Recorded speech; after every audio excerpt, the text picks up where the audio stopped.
Can you imagine how brilliant I must be? Can you imagine how magnificent I must be? Check it out.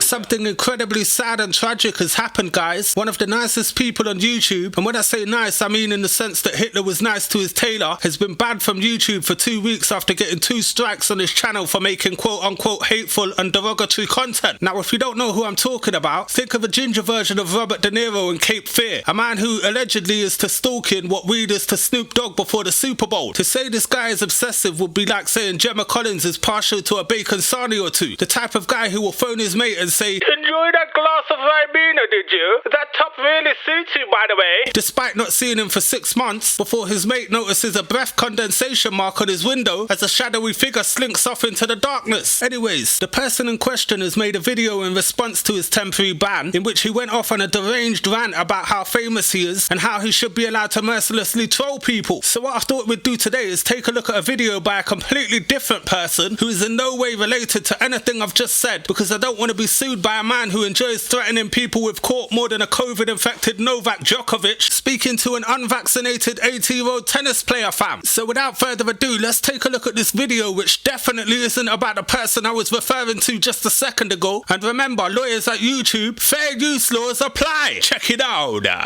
We've been sort of cancelled, but we're not bitter because we were waiting for it to happen. It took 2 years longer than I realised. We're no longer welcome at YouTube because taking the piss these days is deemed cyberbullying. So you can see there that he minimises the incessant trolling of celebrities as nothing more than fake news from sensitive people who can't take a joke. Bit weird coming from a man who literally tracked me down on Facebook and threatened me with court action multiple times after I made a jokey video about him e-begging. I personally don't think repeatedly calling Katie Price a slapper constitutes a joke, really, but whatever helps his sleep at night, innit, mate? We've been thinking about what's going on, and I'm not bitter at all, as I lean on my giraffe.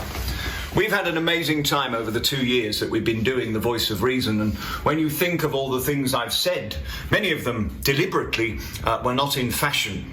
I knew that it was going to be a matter of time before they started noticing. So 1 minute you claim that you were just quote-unquote taking the piss and that you were simply making jokes, etc. Then the next you're saying that you categorically knew you were going too far and that you're surprised it took so long for you to catch a ban. That's more contradictory than that shirt and blazer combo you've got going on there, bruv. Anyway, he then goes on to describe the reality of the situation he's found himself in. We're not banned, we're off for 2 weeks, and there's 2 strikes that last 90 days, 3 and you're out. If we continue on YouTube, eventually there's going to be a 3rd strike and we'll be cut off. I suspect there probably is going to be before we get back on. So again, this just reinforces the fact that he knew unequivocally that the stuff he was saying went against YouTube's terms and conditions, and that he said so much foul stuff that it's only a matter of time before YouTube completely drop him like a $7 million Prince Andrew court case. Anyways, I'm not surprised that this man thinks he's completely in the right over this. Just listen to him describe the audience that follow him. We don't have hangers on here. We have a community of people who all think the same. But the people are retarded. Yeah, that's called an echo chamber, mate. Imagine basing your whole shtick around being a free-thinking, anti-woke sheeple crusader, and at the same time you admit that everyone around you thinks exactly the same. I guess that concludes today's lesson on cognitive dissonance, kids. Now let's move on to a lecture on hypocrisy and narcissism. You see,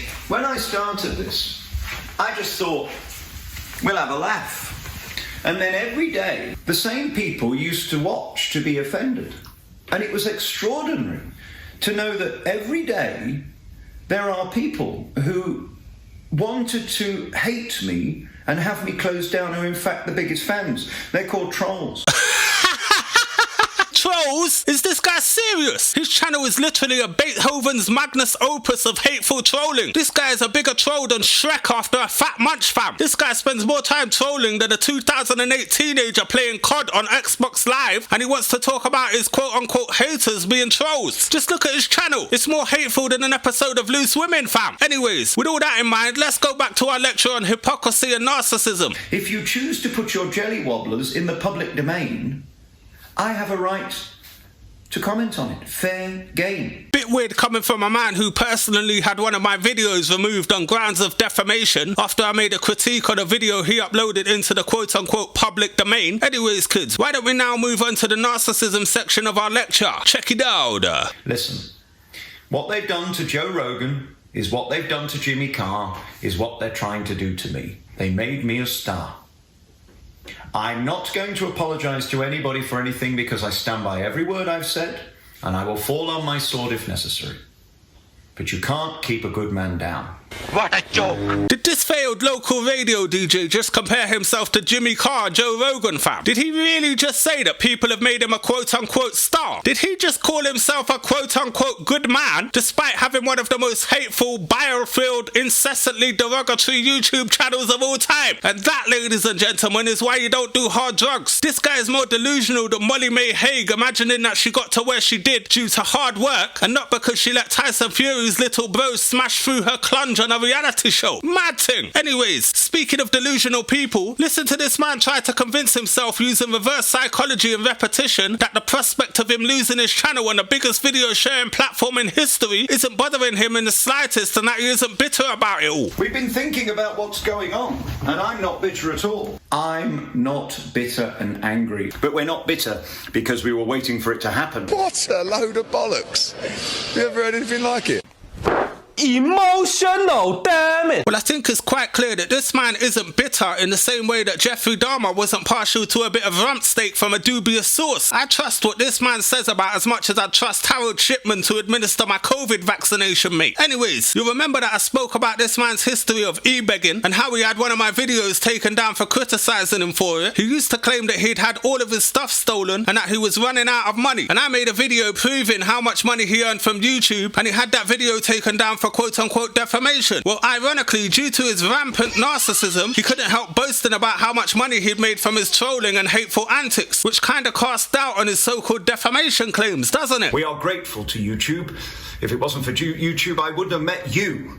I wouldn't be free. I wouldn't have already spent $300,000 on legal fees.